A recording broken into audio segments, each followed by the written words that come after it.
आज का बाइबल का वचन सन यूहन्ना का पहला पत्र अध्याय 1 वचन 5 से लेकर अध्याय 2 वचन 2 तक। और आज का सुसमाचार सन्मति के अनुसार अध्याय 2 वचन 13 से 18।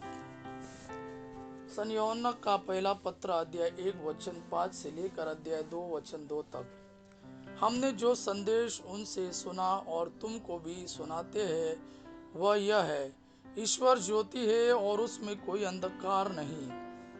यदि हम कहते हैं कि हम उसके जीवन के सहभागी हैं किंतु अंधकार में चल रहे हैं तो हम झूठ बोलते हैं और सत्य के अनुसार आचरण नहीं करते। परंतु यदि हम ज्योति में चलते हैं जिस तरह वह स्वयं ज्योति में है तो हम एक दूसरे के जीवन के सहभागी हैं और उसके पुत्र ईसा का रक्त हमें हर पाप से शुद्ध करता है। यदि हम कहते हैं कि हम निष्पाप हैं तो हम अपने आप को धोखा देते हैं और हम में सत्य नहीं है। यदि हम अपने पाप स्वीकार करते हैं तो वह हमारे पाप क्षमा करेगा और हमें हर अधर्म से शुद्ध करेगा, क्योंकि वह विश्वसनीय तथा सत्य प्रतिज्ञ है। यदि हम कहते हैं कि हमने पाप नहीं किया है तो हम उसे झूठा सिद्ध करते हैं और उसका सत्य हम में नहीं है। बच्चों, मैं तुम लोगों से यह इसलिए लिख रहा हूँ कि तुम पाप न करो। किंतु यदि कोई पाप करता तो पिता के पास हमारे एक सहायक विद्यमान है, अर्थात धर्मात्मा ईसा मसीह, उन्होंने हमारे पापों के लिए प्रायश्चित किया है, और न केवल हमारे पापों के लिए बल्कि समस्त संसार के पापों के लिए भी। आज का सुसमाचार सन्मति के अनुसार अध्याय 2 वचन 13 से 18।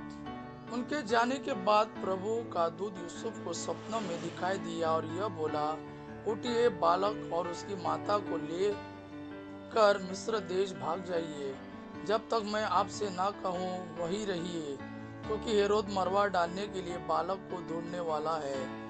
यूसुफ उठा और उसी रात बालक और उसकी माता को ले कर मिस्र देश चल दिया। वह हेरोद की मृत्यु तक वही रहा, जिससे नबी के मुख से प्रभु ने जो कहा था वह पूरा हो जाए, मैंने मिस्र देश से अपने पुत्र को बुलाया। हेरोद को यह देखकर बहुत क्रोध आया कि ज्योतिषियों ने मुझे धोखा दिया है। उसने प्यादों को भेजा और ज्योतिषियों से ज्ञात समय के अनुसार बेतलहम और आसपास के उन सभी बालकों को मरवा डाला जो 2 बरस के या और भी छोटे थे। तब नबी यिर्मयाह का यह कथन पूरा हुआ, रामा में रुदन और दारुण विलाप सुनाई दिया। राखेल अपने बच्चों के लिए रो रही है और अपने आंसू किसी को पोंछने नहीं देती, क्योंकि वे अब नहीं रहे। यह प्रभु का वाणी है। प्रभु को धन्यवाद। आबा पिता की महिमा और पुत्र यीशु का प्रेम आप पर सदा सर्वदा बना रहे। आमीन।